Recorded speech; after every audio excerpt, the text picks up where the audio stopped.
This is Hidden Killers Week in Review. A look back at the most prolific stories of the week.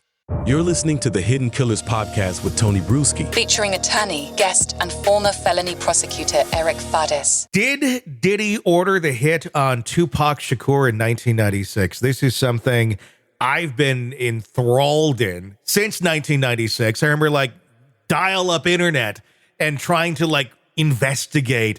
And you look into the lyrics of Tupac songs. Was there some sort of clue or something that we knew about? And it's history now. I mean, we're talking nearly 30 years ago. There was a lot of songs back in those days that clearly talked about murdering each other. Hit 'Em Up being one of them. Who Shot Ya? Another one. And good jams. But at the end of the day, did these jams really actually reflect reality of Diddy, in fact, ordering that hit on Tupac Shakur? Joining me to discuss, Eric Faddis, defense attorney, former prosecutor.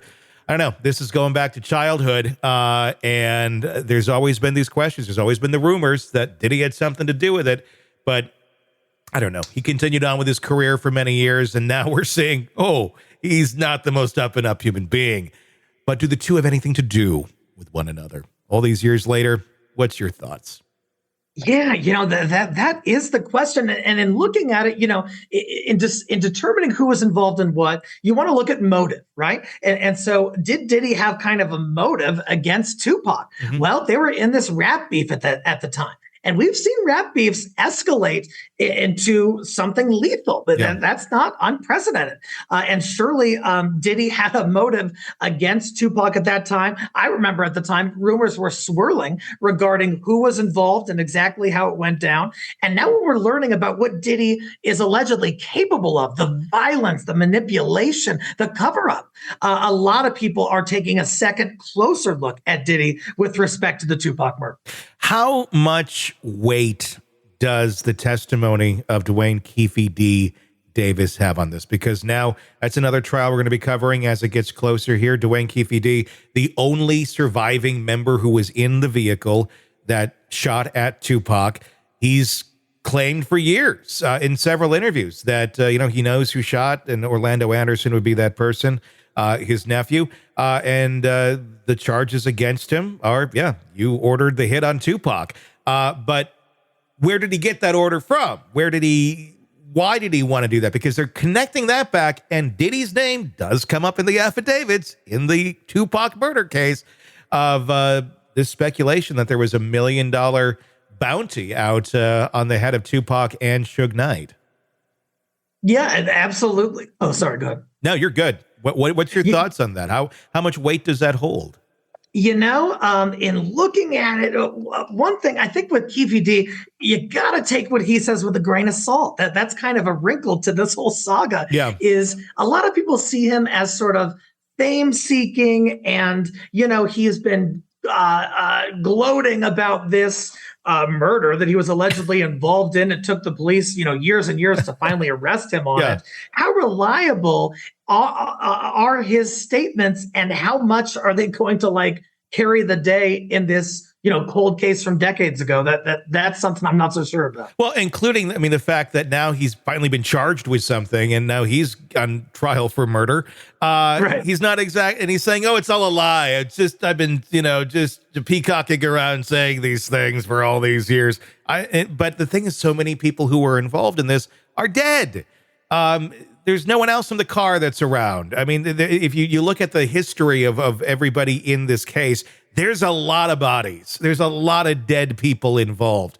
And I think a lot of times we look at this and we go, well, there were gangs. It was all gang-related stuff. That's at least what it looked like. Several of them, hit.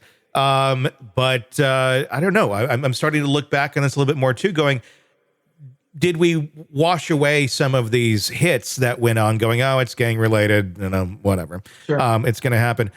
Or was Diddy insulating himself back then from people he knew that may have a connection to get back to him with information on this hit? I don't know. It's all speculation. Diddy's never been charged with anything. That's something that we need to make very clear. But when we're learning more about his antics, it seems like anything's possible.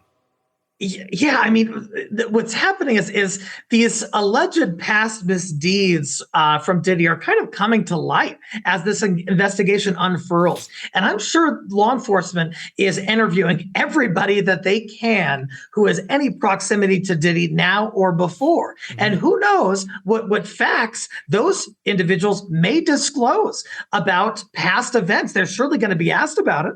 And perhaps they have an interest in protecting themselves. Perhaps they just want to aid the investigation. But I wouldn't be surprised if witnesses are talking to police about these events from so long ago and new information is coming to light that could result in a different outcome other than just a cold case. It's making me wonder how much old investigative material is going to be brought back up to the surface and going, oh, we didn't realize that this was a puzzle piece here, and now it makes a little more sense that we have some more context. There was reports Exactly.